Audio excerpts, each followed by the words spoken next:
Hey everyone, welcome back to the Football Martin podcast. Thank you very much for tuning in this Saturday.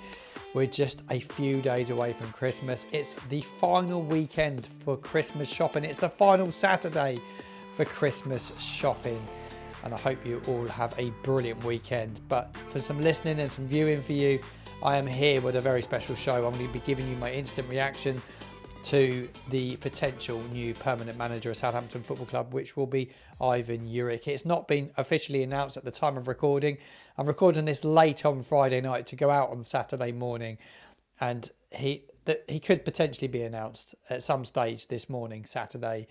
But that remains to be seen. I believe they're just working on the work permit to get him his visa so he can start working in the United Kingdom.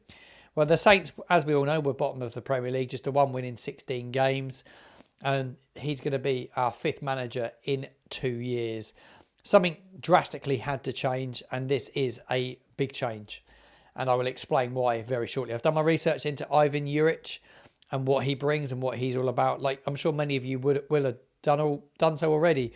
But those of you that haven't, I'm going to give you a little bit of a breakdown on where he's been and what he's done. There obviously were other candidates in the frame. I spoke about it on my show earlier on this week. Obviously, Casper Hoyland was high up on the list. He was out of work, but for some reason, they've not opted for him. There was also a lot of talk around Danny Rowe at Sheffield Wednesday. Big compensation to get him out of that role at Sheffield Wednesday. £5 million exit fee, apparently, to get him out of Sheffield Wednesday. A lot of money, a big gamble, you'd say, as well. And there's also a lot of talk around Carlos Corberán, the manager at West Bromwich Albion. And again, there was an exit fee of around £3 million with him, which doesn't really make sense when you're gambling on a manager. And look, this guy's out of work. He's got nothing to lose. And that's why he's taking it. And Southampton don't have anything to lose as well, because we're probably going down anyway. We're 99% certain to go down. The odds against us going down, like they're totally slash.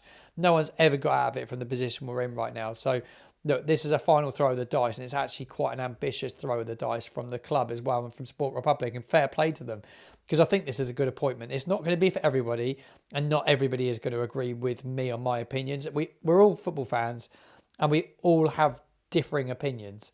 So I'm just going to give you my thoughts.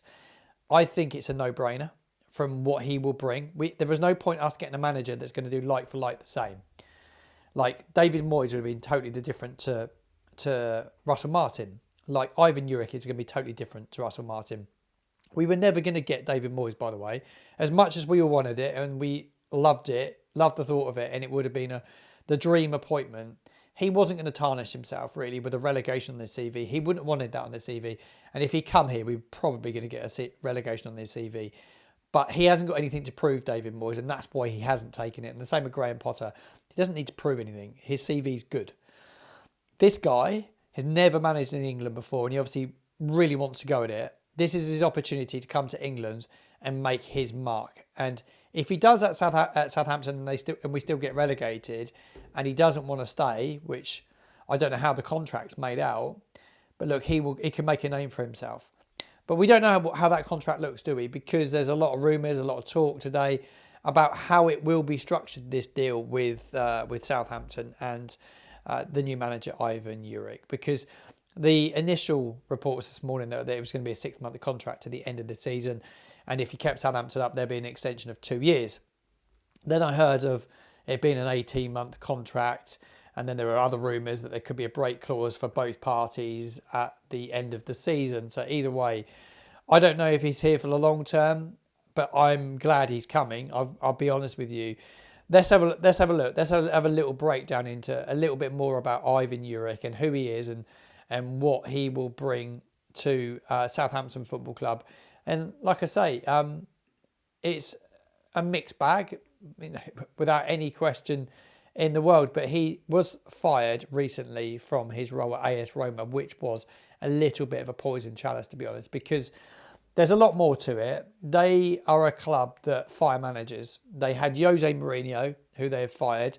They brought in a club legend, Daniele Rossi, and he is a former player, loved by the fan base at Roma, and he only lasted a short period of time. I think it was 6-7 months. It was a short period of time that he was at AS Roma, a massive football club, a huge football club that had previously sacked Jose Mourinho, who originally was a massive favourite there until he got sacked and it all went wrong for him there. He left. It's a big club with big expectations, but some wild owners. They brought Juric in because he'd done really well at Torino, and he had 3 seasons with Torino. His contract expired. He didn't leave, didn't get sacked. He got them to 3 mid-table finishes. In his final season, it was a 9th place finish. And this was the side that was struggling down the bottom end of the table, fighting for relegation. So we'd done a solid job there. And he was a bit of a poison chalice, the one that he took at Roma. And he probably didn't have the players from what I read and heard today. And it just was, he was never accepted by the fan base. A bit like Nathan Jones here when we appointed Nathan Jones 2 seasons ago. And we all know how it ended. So he was originally, before he was at Torino, he was with a newly promoted Hellas Verona. He kept them in the league for 2 seasons in Serie A. Did a very good job on limited budget, didn't have loads of money. Before that, he was at Genoa. He saved them from relegation as well. Prior to that, he got a team promoted to Serie A for the first time in the club's history as well. Couture, I don't know if I pronounced it correctly. I obviously didn't, but yeah, he was there as well. So look, he's had relative success. His toughest spell has come this year at Roma. So a little bit more about this manager and what I've read into today. So Juric's teams, they are built on being relentless. They're built on intensity. They're built on aggression, being destructive and being fierce. He values off-the-ball movement over possession, focusing on quick defensive transitions and high-energy play.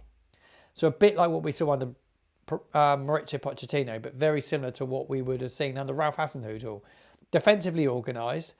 And there's another point here, that set plays are not zonal marked. So his set plays are all man marked.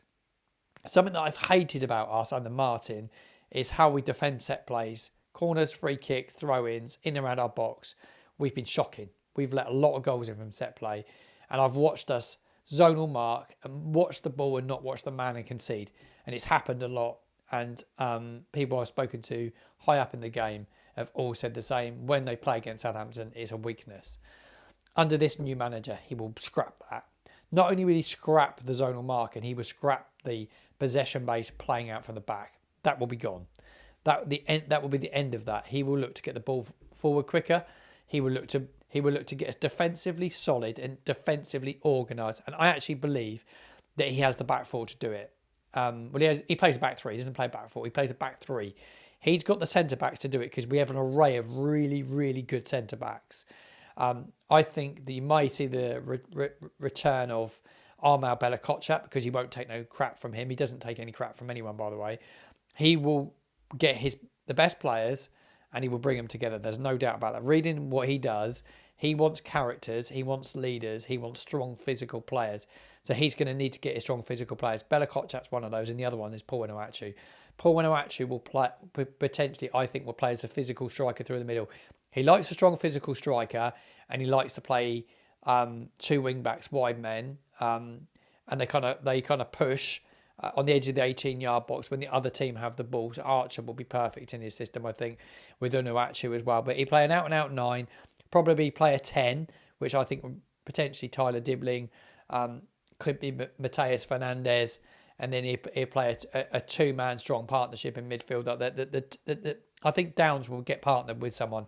It won't be able to be Aribo. I don't see where Aribo's work rate and his speed of the game will be any good under this manager. I just cannot see it. Kyle Walker-Peters, I wonder about him. He's not physical. I think his days are done. I think he'll move on. Yuki Stigawara is definitely a player that's coming through, and he's going to be really important to us, but he will want physical players. He will turn them into beasts. This will be totally different to anything we've seen at Southampton. There is no doubt about that. A few tweets I've read today, because I've read a few tweets about him, some thoughts. I mean, a lot of people don't feel that positive about it, But Torino, when he took over in 2001, this was written by Rob actually, who was on the channel this week. He said, Ivan Juric, in 2021, he took over Torino, who had just finished 17th in Serie A. In his first 2 seasons, he had them finishing 10th. And in his last season, they finished 9th. And he had a 36.9% win ratio. He averaged 1.4 points per game, which won't be enough to keep Southampton up. He's got the job. He got the job at Roma, where inevitably it did go wrong. He was given 12 games at Roma. I think it was 53 days in total. He hasn't put that in the tweet, but it was 53 days. He had a win ratio of 33% and acquired just 1.2 points per game. He was sacked in November. They were above the relegation zone, and Rob went on to say, it's an interesting appointment.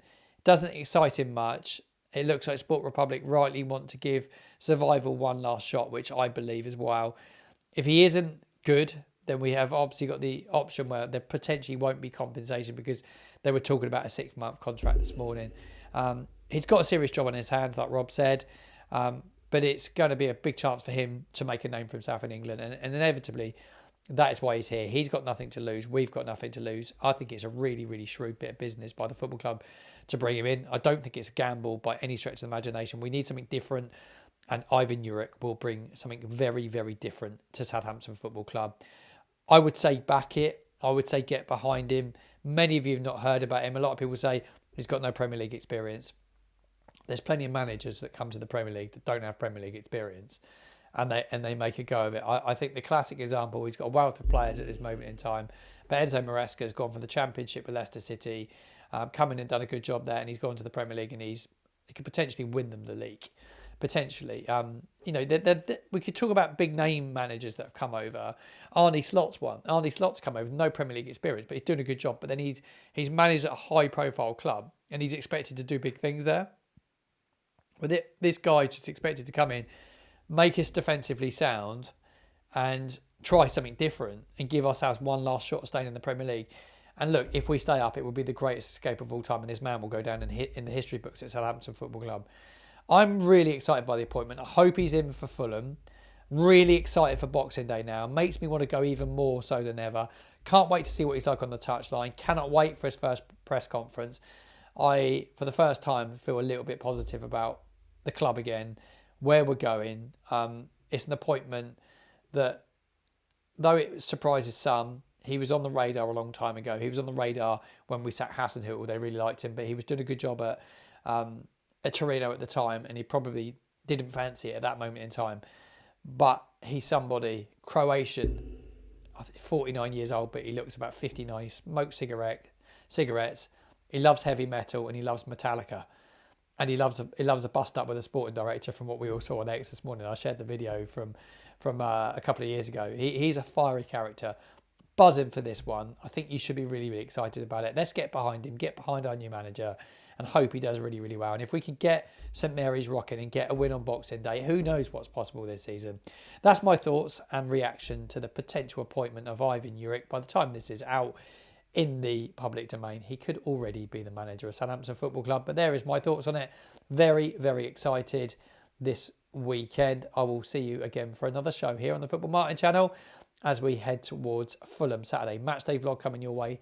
Fan cam, reaction, and there'll be some post-match podcasts as well. So make sure you tune into them. Spotify, Apple, Amazon. If you ask Alexa, play the Football Martin podcast, Alexa will play you the Football Martin podcast, and make sure you go check out this very special episode with Marion Parhouse. It was released Friday. It's gone down an absolute storm. Marion was wonderful on my channel. It's an exclusive, really, because he's never, ever done a podcast before. So I was delighted to have him on my channel. And stay tuned next year, because I've got some really, really exciting guests. Not going to say any more, but next year is going to be the best year ever on the Football Martin channel. I'll see you again soon. Merry Christmas. Thank you.